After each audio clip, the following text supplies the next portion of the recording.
What'd you say the prelude was? Take Me Home, Country Roads. Take Me Home. I got the first part. Good old John Denver. Remember him? Yep. Died in a Plane crash. little plane, yes, experimental single engine homemade thing over the bay.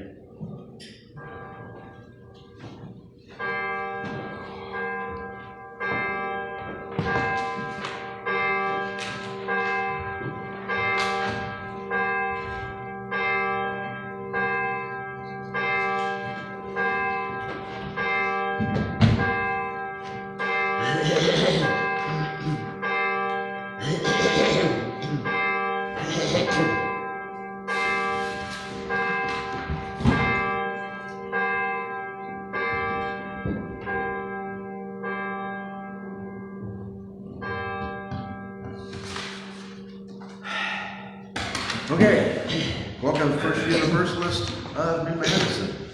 On this pre-Thanksgiving Sunday, it's actually Thanksgiving Sunday, but it doesn't seem like it because it's like a week away. And hence, I didn't put any Thanksgiving pictures in or anything else, so we'll need to consider and talk about Thanksgiving. And we'll just kind of put that in ad lib as we go along. Any announcements? The only one is next week, of course, we'll be with El Dorado folks. They've invited us for a worship service and a luncheon, and there will be no service here next week. And I put that out on the flyer, the email that we send to everyone. No service here next week. El Dorado is at 10:30. That's correct. They won't mind if you show up at 10, they'll be there, so. Maybe we can get the bike an appetizer. Yes, and there'll be a big crowd. We can crowd in and get some good seats. We can get the back pews before they fill up. Okay, any other announcements? I'm going to throw out, I don't know where to put this in. So the state legislature has been really busy, so I'm throwing that in today. Yes. Really busy in a very conservative, controlled way. They've eliminated hepatitis B as one of the vaccines that kids are supposed to have for school. Hepatitis B is something, if you get that, it sticks with you for life, and you can treat it, and sometimes the treatments are successful, sometimes it's not, but it'll destroy your liver over the period of time. It's a very nasty virus, very simple to control with a vaccination, and the state legislature is removing that vaccination from the required list for some reason. I'm not really sure. Jim, very quickly, I'm curious. Was that a recommendation of the CDC, or did the Ohio legislature simply initiate that based on the strong anti-vax lobby in Columbus State? My understanding is that's domestic to the Ohio legislature. So not CDC. I have not heard. It didn't say. I get the little, the Ohio Journal that tells you. There was nothing in there that said it was recommended by any official source. But if you watch the news, the CDC has come out with all kinds of, the CDC website has come out with a new intervention or a new understanding of the autism, cause of autism. And now it specifically states that it's possibly related to vaccines. And all the scientists have denounced that over and over again. And until this time, the website was basically a standard website that said, what the reasons and the causes were. So now even the website's being changed to fit the parameters of what the people who are running it. To cure autism, we exploit ourselves with a lot of other deadly diseases. Which for no reason, and the worst, this wasn't in the Ohio legislature, but how many of you have heard about Baby Live or Baby Save? There is a new thing going around on the internet where the influencers, these people that get on YouTube or whatever, and put out ideas that they want people to follow, that you don't need OBGYNs or midwives. You should have births at home like they used to in the old days, surrounded by family and friends.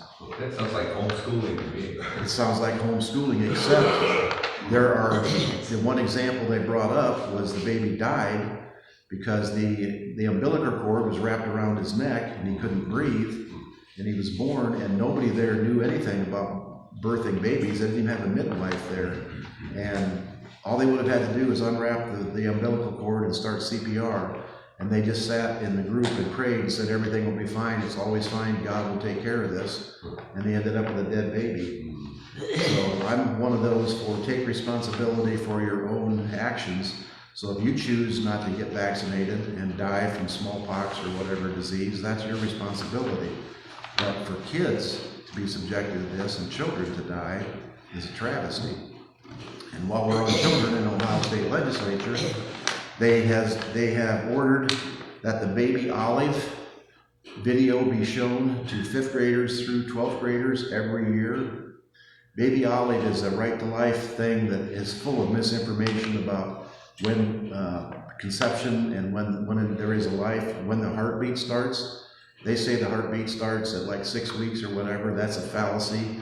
There are flutterings of the organ that will become a heart, but it is not a heart. There's no heartbeat. There are just flutterings that you can pick up. And then just all kinds of misinformation all the way through. They only showed the 5th graders and 6th graders. Not even high school kids are old enough to know what's going on. So that has been put into the law.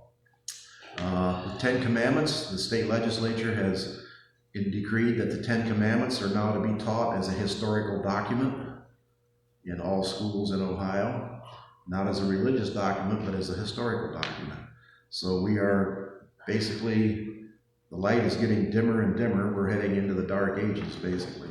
So we've gone way astray. And today we're talking about, last week we talked about the Amish, and I had a whole bunch of stuff that I really enjoyed doing, so I'm sticking you with the rest of it today. We're going to talk about the education for the Amish, and we're going to talk about employment for the Amish, particularly in Indiana.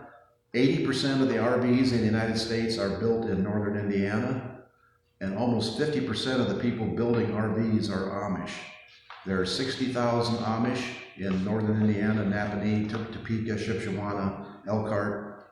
30,000 of them, almost all the adult men, work in the RV industries. And what we're going to consider is, if you consider all the mines where the Amish want to stay separate from the real world, think about what that is like if you're going to work every day with regular people and working with them side by side. It's not like an Amish construction crew where everybody is Amish. This is, you're working in a regular factory with tools and all the exposure. So we'll talk about that. Okay, Prelude, Take Me Back.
neglected for quite a while, so we're going to be putting it back and forth as we go along. Love is the doctrine of this church. The quest of truth is sacrament, and service is its prayer. To dwell together in peace, to seek knowledge and freedom, to serve human needs, to the end that all souls shall grow into harmony with the divine. Before we go on to the next one, well, first of all, we're talking about education. These kids are 8 or 9, 10 maybe. Can you imagine letting your kids loose with a buggy with all your other kids on the highway with a horse or a pony, which are notoriously skittish and prone to jump all over the place, particularly if some screwy teenage driver comes up and blows the horn, which they have a tendency to do. They put a lot of faith in the maturity of Last Thursday at Earlham College, this is David Brooks. He is a conservative commentator for the New York Times, and he also is on public TV on the News Hour every Friday. David Brooks and Jonathan Capehart do a kind of back and forth. And David is a very thoughtful, a very decent person. Grew up as a very, well, actually, I related earlier, he grew up in a very liberal hippie family in New York in the 60s. His parents were so hippie that they used to have a be-in in Central Park once in a while, where they would burn money to prove to everyone that money was not the most important thing in the world. And David related a little story. He's got a great sense of humor. That he went up when he was like 5 or 6 years old and grabbed a burning $20 bill out of the barrel and came and snuffed it out and put it in his pocket. Just goes to show you, genetics will overpower culture. There is nurture and nature. Nature is what you're born with, what your genes are. Nurture is what you're raised with. And it's interesting, that's what we're talking about with the Amish. The genes have been conservative since the 1500s. But they are raised in that conservative ice element where they don't see they in the human makeup. And Alexander Hamilton, and then talked about the play a little bit, which is kind of funny. But Alexander Hamilton came from a small island in the Caribbean, Jamaica or someplace like that, and rose up to be one of the leading founding fathers of the United States. That is ambition. And he puts ambition as one of the most crucial things that brings people out of where they were and to becoming a better person. The fact that ambition is important, learning is important. He stated that nobody should ever stop learning. Even if you're 80 or 90 years old, you can still learn new things every day. And the only problem I have, he didn't say anything about the downside with ambition. Ambition also gets us into a lot of trouble, as you can see, by the people who are letting ambition run their morality. The ambition is stronger than their morals or their ethics. And he did not talk about that. That is part of in my estimation, part of the blind side of conservatism, is they put a lot of faith in certain things, but they don't consider the downside of those. So, would love to hear it again. Brooks' stature to be in a town like Richmond, Indiana, I thought was pretty amazing. And if anybody's interested, Buttigieg, the Department of Transportation from what's his name, our last president's, he's going to be here and they're fighting. His wife called last night and I talked to her for like 45 minutes. You know, you make an appointment, they cancel the appointment, the doctor says we can't see you until you get the MRI. You can't do the MRI here, you have to drive down here, and then when you get there, the MRI on Saturday was closed. And then you go out to the office or the registration and say, I'm supposed to be here for an MRI. Oh yeah, we'll have to call them and take you around the back because officially it's closed, they're just getting you in.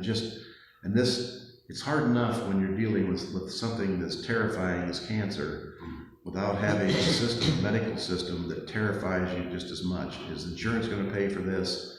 Are we going to be able to get the service we need? What are we supposed to do? They wanted to just talk to the urologist, even if they didn't have the MRI. No, you can't have an appointment. Insurance says you have to follow these steps. And if you don't have an appointment, and when you call the office, you'll talk to the receptionist, and they may send you to a nurse who doesn't know anything. And a lot of times they know things, but they're not permitted to say things. I think I told you about the time I got in trouble at Wayne for the mother of the patient who came in at 11 o'clock at night and wanted to know about the x-rays, and I told her what the x-ray said, which I'm allowed to do. She wanted a copy of it. Well, you have to go to medical records to get a copy. She begged and pleaded, so I went ahead and gave her a copy. I mean, it's 11 o'clock, who's going to know? She came in the next day and said, I lost the copy. Well, there we go. Try to do a good deed, and that's what happens. So anyway, hopefully Dave, my brother, will do okay. All to go. I said, I don't know. I gave him an opportunity to be there, and all he did was make it worse. And every time I try to get him to clean it just makes it worse and worse. So, question for Ralph, because within 30 days, 15 days possibly, he's going to be living under a bridge or something, but he can't live in my house anymore. And the police have been there every week, and we're going to have to put plywood up over the windows he's busted out and the doors he's busted out, and they're going to have to watch it, because I told the police it was boarded up. Well, the windows were there, and the door had a padlock on it. He broke through all that stuff to get in. So somebody's going to have to protect it, because I can't live there. We want to get the house fixed up. But once again, you try and reach out to people, and it is not as simple as just giving somebody an opportunity.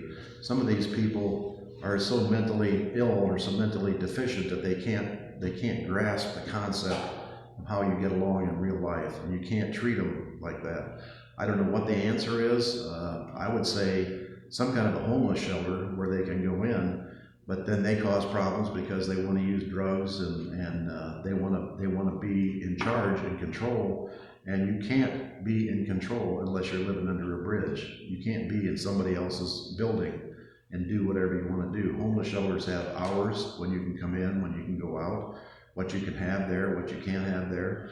If you can't follow the rules, you can't stay. Lots of homeless people living under bridges. No progress there as far as I know. Israel is still bombing Gaza. They are still killing 30 to 40 to 50 people every day in Gaza. No sign that anything is going to improve there at all. Ukraine, pretty much exactly the same story. The administration put out a peace idea or a peace. The new mayor, or will be hopefully the mayor, Trump, who President Trump has insulted him, and they basically insulted each other for months. Then they turned out to be fast friends, so nobody knows how that happened or why it happened or whether it's going to keep on going. But it was really interesting to see, and it's going to be interesting to see what the MAGA people who call him a communist and a jihadist and a 9/11 person and all of that, what are they going to do with this when Trump's saying, oh yeah, he's a decent guy, we're going to work together.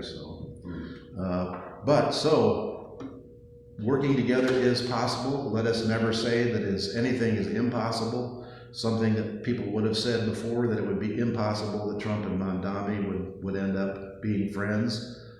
So miracles still occur. Anything else? A candle for our absent friends. Hopefully everything is doing well in this holiday period. I've been thinking, I don't know, should we send cards, or we need to do something. We'll have to think about that. Maybe we can talk about it after church. Send a holiday card to everybody who's not here anymore. So we'll see. We can talk about that. Let's add to the Thanksgiving candle what appears to be an increasing sense of community, laid back, kindness during the Thanksgiving season. Perhaps it's correlated to my age, but it seems like people are getting more into the Thanksgiving holiday as a period of more peaceful reflection, bygones be bygones, and continues, to kind of sit back and relax a bit. And enjoy and welcome and be caring for other people, which I forgot another one. All the horse owners, the horse parade was last night in Greenville. It was a great success, only there were no horses. You know why there were no horses? There's a new virus being transmitted starting in Texas. Now it's in Texas, Wyoming, Oklahoma, Arkansas. That is a neurological disease that's very transmissible. It's like the bird flu, really. It's easily horses to the horse parade because they don't want to expose anybody to them. But evidently it was a big success because they decorated golf carts and trucks and combines and everything else, and made a Christmas parade out of that. So we didn't go because when they said no horses, we said we're not going with no horses. But maybe if I had known they were going to have decorated combines, we might have made the effort. So hopefully somebody will have some pictures of the horse parade with decorated combines and tractors and that kind of thing. All right, we lit our candle for those who are missing. Hopefully they will be able to come back at some time, or at least let us know how they're doing. A couple more pictures. This is a picture of Allen County, Indiana. I told you about the buggies up there with no tops, middle of the winter, and he doesn't even have his umbrella out, so it must not be very windy, but that's what it looks like in northern Indiana with the buggies. And that same, each Amish group is different. It depends on the bishop is what rules are enforced, and they can be more strict or less strict. Like the Amish in northern Indiana have the open buggies, some of them do, but they're allowed to work at an RV factory where they're using mechanical, electrical tools. They're around English people. They have the lunch hour. They have TVs and radios. The people working there with them have radios on. So it's kind of an interesting situation.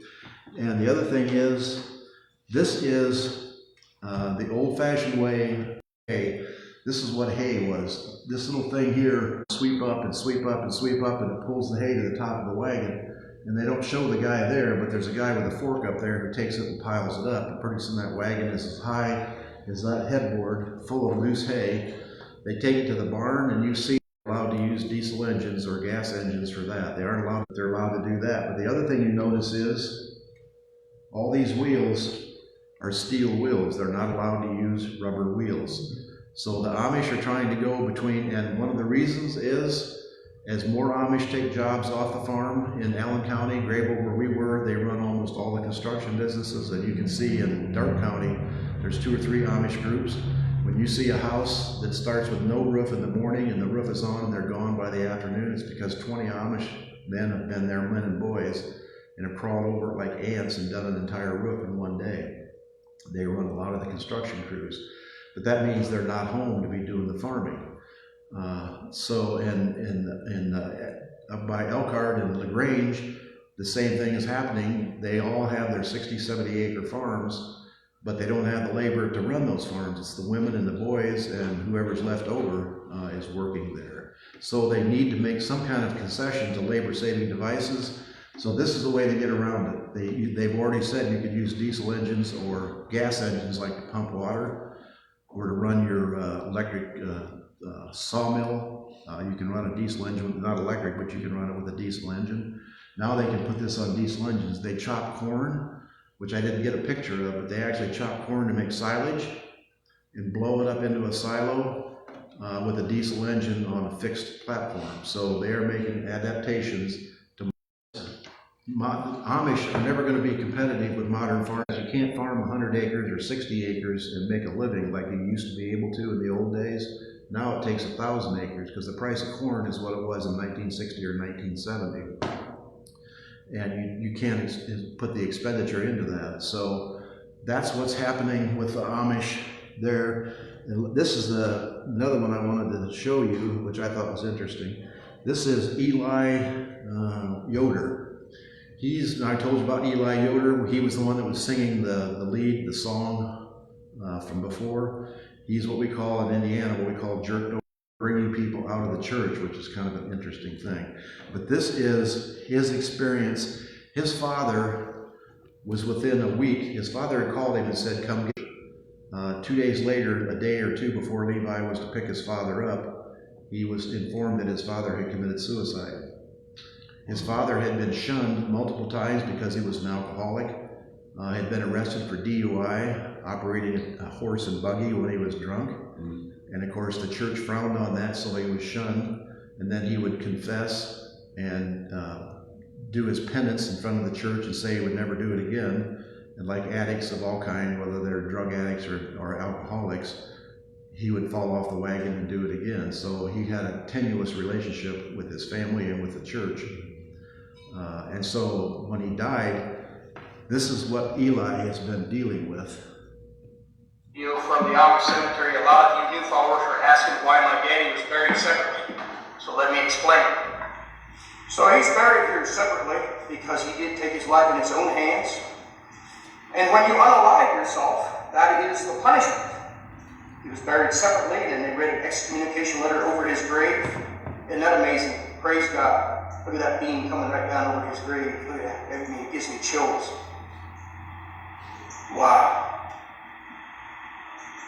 God is good. Anyway, and then the rest of them, all the other two, I'm sorry, to get ready to bury somebody else over there. But anyway, that's my day's punishment. Because of the act of unaliving yourself, that's what they do. All right, his dad committed suicide, so he's From the not permitted to be buried in hallowed ground. So he's in the Amish cemetery, but he's in the back corner, way away from everybody else. He told the story, and he goes and visits his mother. He's allowed to visit his mother if he wears the Amish hat, because he has to cover the fact that he's cut off his Amish bowl haircut. He's got a regular English haircut. He has to wear Amish clothes and his suspenders, and he wears all that and goes to visit his mother periodically with his weed whacker and trim around it. He used to put flowers on it and decorate it. Amish would go away, and it's almost sounded like, the way he was talking, it sounded like the Jewish settlers in Palestine, the way they were treating the Palestinians and the way they treat the Christians that were going through Jerusalem. The buggy would drive by, see the flowers there, and he put up surveillance cameras in the cemetery, like the cameras you use for hunters. He wired them to a tree, so it showed the people coming and grabbing the flowers and throwing them away. But his mother said he wasn't allowed to have cameras in the cemetery or he wouldn't be allowed to visit her. So he took the cameras down. So then what he did, he planted wildflowers all around his father's grave. And then the Amish, when they mowed the rest of the cemetery, mowed his father's grave so they could kill the wildflowers. So isn't this just religion, and what happens to your mind and what you do is, nobody's perfect and nobody has the higher ground here. It happens to everybody. So it's a really sad situation. But if you want to go on YouTube and get to Eli Yoder, you can hear some really, really interesting things. Interesting things about trucking, and interesting things about his evangelism as he goes along, and interesting things about the Amish. He talks about the church. They didn't have the roof on the buggies. Just start with education. We went through that a little bit. In the 30s, they closed the one-room schools. They started with consolidation. Consolidation to us means one school in the middle of the county and everybody's bused there. Consolidation in the 30s and 40s meant that there was a school in each town. And each town, no matter how small it was, whether it was El Dorado or New Madison or whatever, had their own school, but it was more than a one-room school. And they had primitive buses, but they were still buses, and they picked up the country kids and brought them in. So they didn't need the one-room schools. And you see, as you drive around, those little one-room brick buildings kind of decay here and there, and many of them have been torn down, but many of them are still there from the 20s and 30s, and actually 1800s. At the 16th section was for education. Yes. I'm not sure exactly, that sounds like exactly the rule, but they're in the township, each township built their own schools, and I think there was a law on how far they were spaced, because, and they're everywhere. In the 1930s, one-room schools were closed, 170. That's a huge amount of schools that were closed, and all these kids sent to the central thing. Well, the Amish did not want their kids mixing with the English kids. They didn't want the curriculum being taught that they were being taught. The Amish want arithmetic and not geometry and trigonometry and all that. They want just basic arithmetic, reading and writing. The Amish one-room schools are taught in English. Why are they taught in English? Because the Amish at home speak Pennsylvania Dutch, and that's all the kids learn when they're small. So they don't even learn English until they go to school when they're 7 or 8. And that's why when you talk to the Amish, a lot of times you'll hear a little bit of an accent there, which in northern Indiana we call it Dutchy, because English to them is a second language. And the language has always amazed me. There's some people who are completely fluent in 2 or 3 different languages. I can't imagine how to do that, because I've been working on German for 30 years and still can't speak it. So it's just, some people's minds just meld to that, and it works really well. So anyway, the Amish wanted to keep their kids the teaching that they were teachers. Well, actually, they fought with the state legislatures, Ohio and Pennsylvania and through there, Indiana, to have their own teachers, their own curriculum, everything else. There was a big fight that the Amish wanted to end school at 8th grade in 14. The school board, originally the school board and the state education board wanted school to be till 15 years old in 9th grade. All kinds of arguments. The Amish men would have refused to send their kids to these schools and they would go to jail. So finally they came to an accommodation where the Amish were allowed to have their one-room schools. And that's what you'll see anytime there's an Amish community, there'll be an Amish school. And the kids will go there, they'll get their treatment, they'll get the training. They're taught English, they're taught arithmetic, some basic geography, and they seem to do fine. Eli graduated with an 8th grade education and does fine as a profession without having at least a high school education. It turns out with his 8th grade Amish education, he was able to pass the GED test without doing any further study. So that tells you how basic the GED test is. He worked as a truck driver for years, and then he's got a good sense of humor and a lot of energy. He's one of those people that's a natural for it. Okay, let's see. The Amish objected to their kids making friends with the English kids, being exposed to the modern worldly world, phones, pictures, electricity, central heating. They refused all that. So basically they worked out a deal where they could have the Amish school in their local area.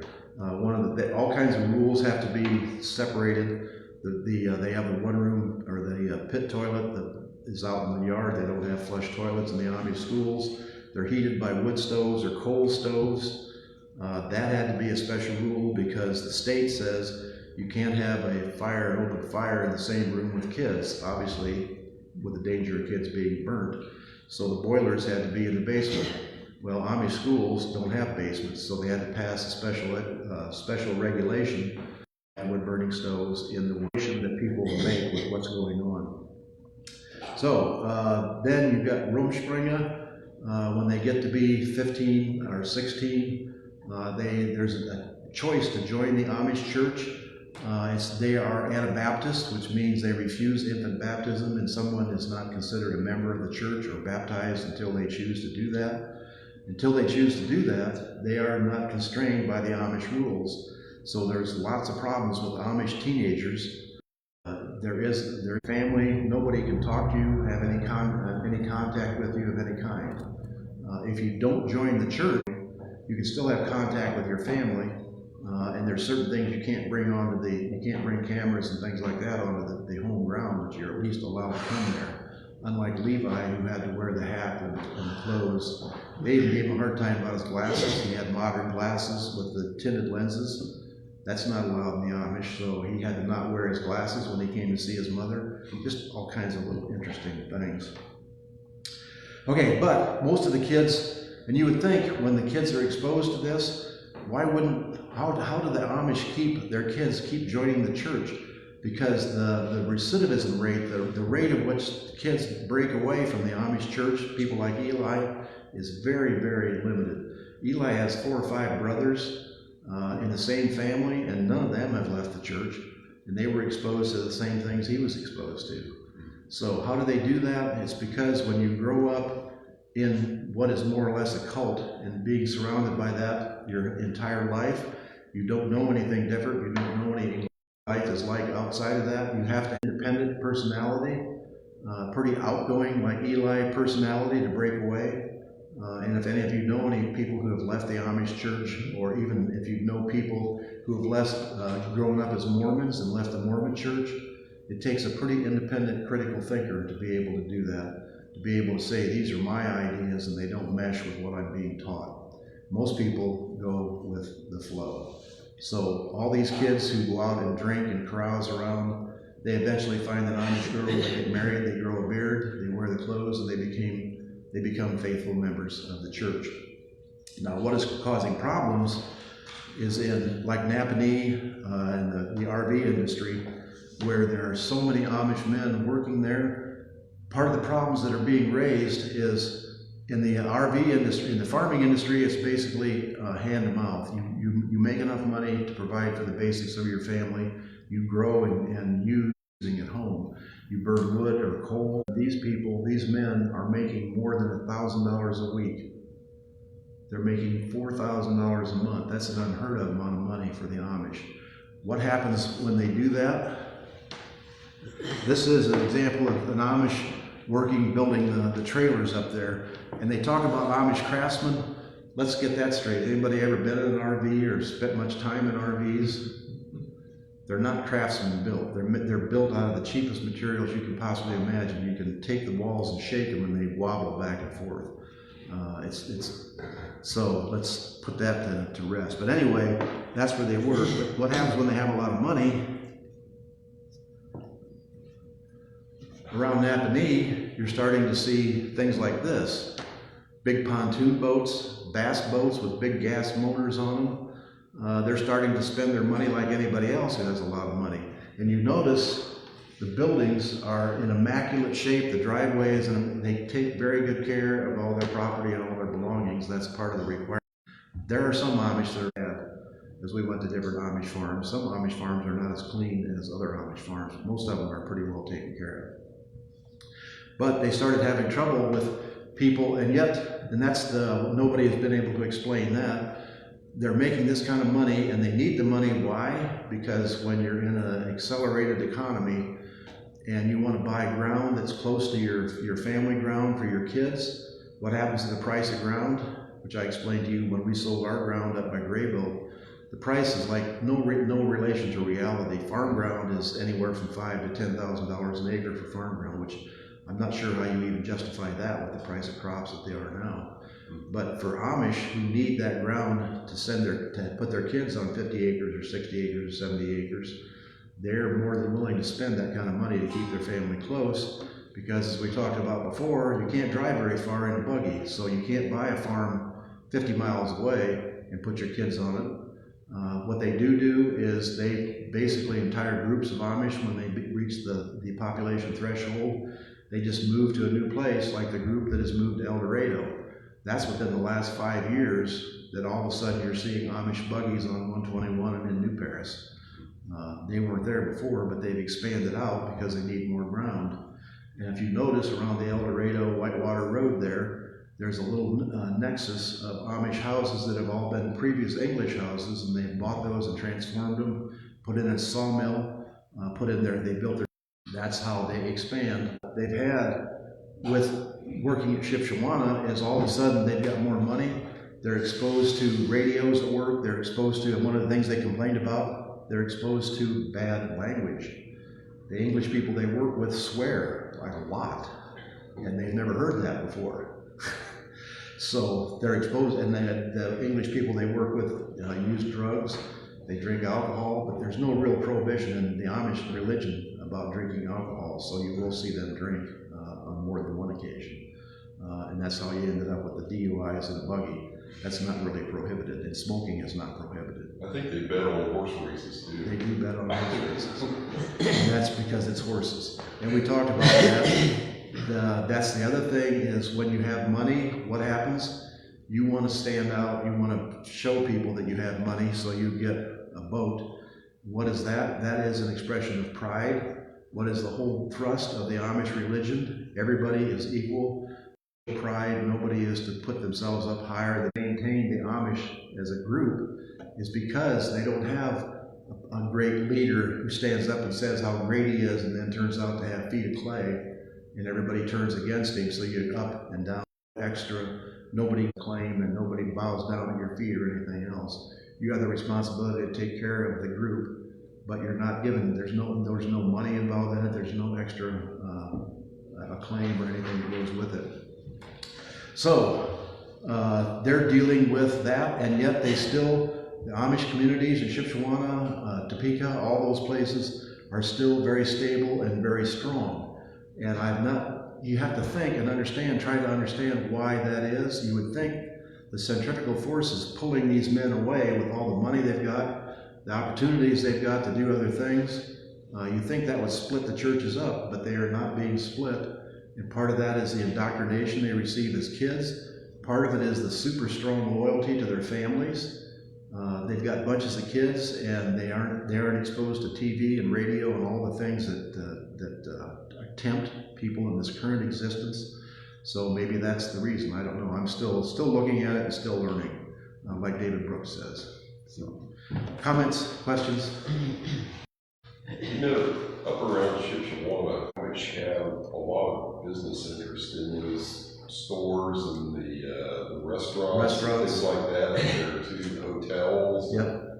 And I wonder about all the money, you know, how they track all that money and as far as taxes. You see, they don't pay Social Security. They're not part of the Social Security system, which the RV people like because they don't deduct money for the Social Security system. They keep that money. It's not paid into Social Security because the Amish don't do Social Security. Because that's a big tourist draw up there, you know. And I mean, surely the Amish have a financial stake in all that too, you know. And that's part of the dynamic between when the commissioners wanted to control the Amish, what they do for schools or what they do with their buggies, whether you have to have lights and whatever. They also know that the Amish are the ones that bring in all the tourist dollars. Take Holmes County or Shipshewana. There's hundreds and thousands of people that flock there to go to the restaurants, to go to the knick-knack places. We bought Amish furniture. We like the classic American standard craftsman furniture from like the 20s and 30s. The Amish are the ones who build that kind of stuff. So we actually went to Topeka and bought our furniture and brought it back because they're the ones that make the craftsman type furniture. So they have all kinds of extra businesses. Not just they aren't just working there. They're building some of the cabinets that go into the RVs. They're building some of the frames. They actually build a lot of farm machinery now, just like the balers. They have the welding shops that are set up to actually attach and a lot of it's cash business. So, and we don't know exactly where cash goes. So, but as I say, the most expensive thing they have to deal with is land. Drive the price of land up, and they're the ones who want the land, and that is still critically important. But that's the transition that we're going to have to see what happens, because more and more of these people don't work on the farm anymore. Almost half of the male population works at the RV industry. Now, interestingly enough, what time do you suppose the RV industry starts in Mishawaka? What time? 4 o'clock in the morning. Wow. They start at 4 o'clock in the morning. They're on piecework. If they get 8 RVs done, no matter what time it is, they get a day's pay. So a lot of them are leaving by noon and going home and doing their farm work. So you can imagine what that's like. But and I'm not sure exactly how that works, because if the Amish are starting at 4 in the morning, that means that, and they only have one shift a day. I don't know if there's an overlapping shift. Nobody has said, you mean the English people are coming in at 4 in the morning to work? Maybe they are, I don't know. Most people figure 7 to 5 or 7 to 4 is a shift, or maybe 8 to 5 or 9 to 5. 4 in the morning, even in the hospital on our 3 shifts. So sometimes we were leaving at 4 in the morning because we got mandated for overtime. So we were supposed to leave at 11 and ended up staying until 4. But that was no fun either. All right, I still ran over with all this extra stuff. If you have anything to contribute for our offering, please do. It goes to support not only the local, paying our local bills here, but we do make contributions to the Universalist Unitarians. And we're going to hear, where's my...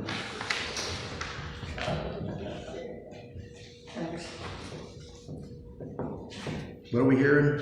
This is called Now Light is Less. It's number 54 again. That's right, number 54. If you want to follow along.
is 67. We sing now together.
Our faith, like a light, illuminates the path before us so that we can face hurt with love, cultivate compassion, live humbly in community, and confront despair with the awe of life.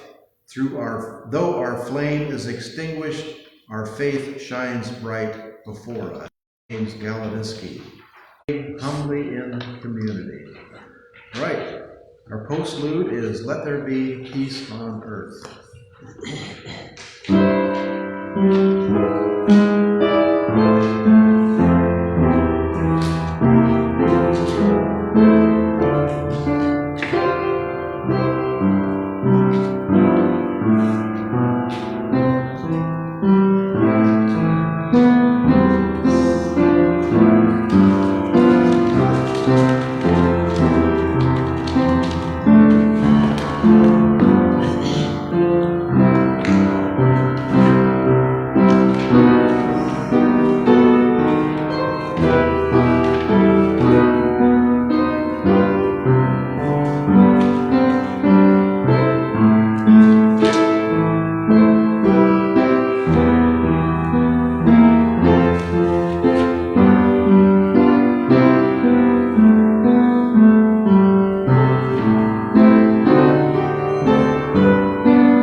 And let it begin with me.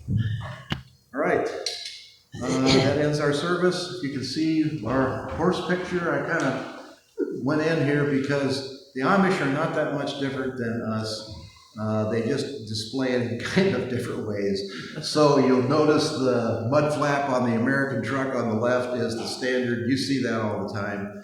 I've not seen many of the Amish mud flaps, but yeah, I wouldn't mind finding one. So donuts and coffee, and have a good Thanksgiving. Hope to see you next Sunday at El Dorado. And any ideas for what you want to hear for further sermons, let me know. I think I'm getting kind of curious about Judaism. It's in the news all the time now, and I've never really looked at what Judaism is. I've seen some pretty strange things about it, about the Hasidic Jews and the fundamentalist Jews. So we may spend a Sunday kind of going over that if anybody's interested. Very interesting. But if you have anything else, or if you want to hear a good Christian sermon, I'll rip one of Tara's off and bring you one of hers. I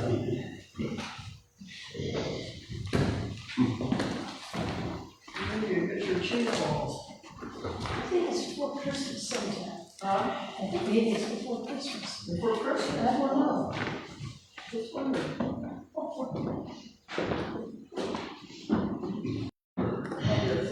What's that?